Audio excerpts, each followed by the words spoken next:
Et à 8h13 dans la matinale, c'est un monde avec Olivier Ravanello qui a fait le choix ce matin de mettre les projecteurs sur cette ville martyre, la ville d'Alep, qui devient, vous le savez maintenant, le symbole de cette guerre où l'on écrase les vies sans scrupule, une ville assiégée que l'on compare à Guernica. Vous allez nous expliquer, Olivier Ravanello, pourquoi, quels sont les enjeux. On vous parle de guerre et quand on parle de guerre, on imagine le fracas permanent de la guerre. C'est pas ça la guerre. La guerre, une ville en guerre, c'est une ville où règne le silence, un silence de mort. Et de temps en temps, vous entendez ce bruit comme celui d'un avion qui passe. Vous savez que la mort va tomber, vous ne savez pas où. Et une bombe tombe et elle tue. On peut vous montrer la mort pour essayer de vous faire comprendre et ressentir et toucher du doigt ce qu'est le drame d'Alep. J'ai choisi de vous montrer la vie qui continue de résister.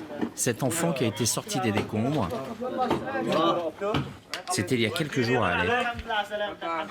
Pour un sorti, il y en a évidemment des dizaines qui ne sortent pas. Voilà donc quel est le quotidien des civils d'Alep. Ils sont encore près de 250 000 coincés dans la ville parce qu'elle est assiégée. Et on parle bien de civils et d'enfants. Quel est l'objectif du régime russe ? L'objectif du régime des Russes et du régime d'Assad, c'est de prendre cette ville qui est une des plus grandes, sinon la plus grande de Syrie, et ainsi de contrôler, vous voyez, ce que les experts appellent la Syrie utile, c'est-à-dire ces 4 villes. Une fois que le régime aura définitivement pris la main sur elles, ça lui permettra économiquement, stratégiquement de pouvoir tenir, puisqu'il y a un débouché sur le Liban, et donc ça donne accès à toute l'économie libanaise, ça donne un accès sur la mer, et de laisser ce grand désert à droite à l'État islamique. Alors aujourd'hui, la ville d'Alep, elle est divisée en deux.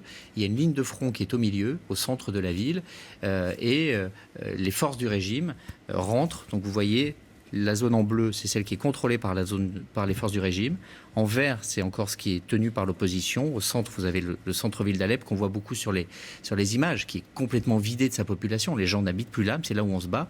Mais tout le reste, on essaye de trouver refuge. Le problème, c'est que la ville est assiégée et que les civils ne peuvent pas en sortir. Et ces images des civils blessés, des morts, on en voit tous les jours. Comment est-ce que les Russes peuvent justifier de continuer à bombarder aveuglement la ville ?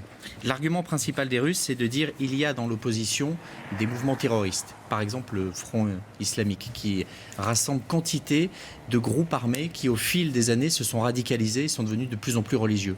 Pour certains aussi, ils ont utilisé la religion pour obtenir des financements de grands princes d'Arabie Saoudite. Il y a eu un moment donné où ils envoyaient des vidéos en disant « Regardez, on se bat pour Dieu, financez-nous » et ils recevaient des millions de dollars. Il y a tellement peu d'espoir qu'évidemment, ce sont les plus radicaux qui apparaissent comme étant l'incarnation de la résistance.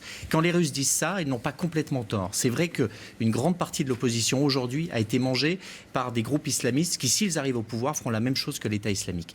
Mais la contrepartie de cela, c'est que si vous bombardez aveuglément cette ville, eh bien les gens qui n'ont pas encore pris parti vont évidemment aller dans les bras de ceux qui sont les plus radicaux.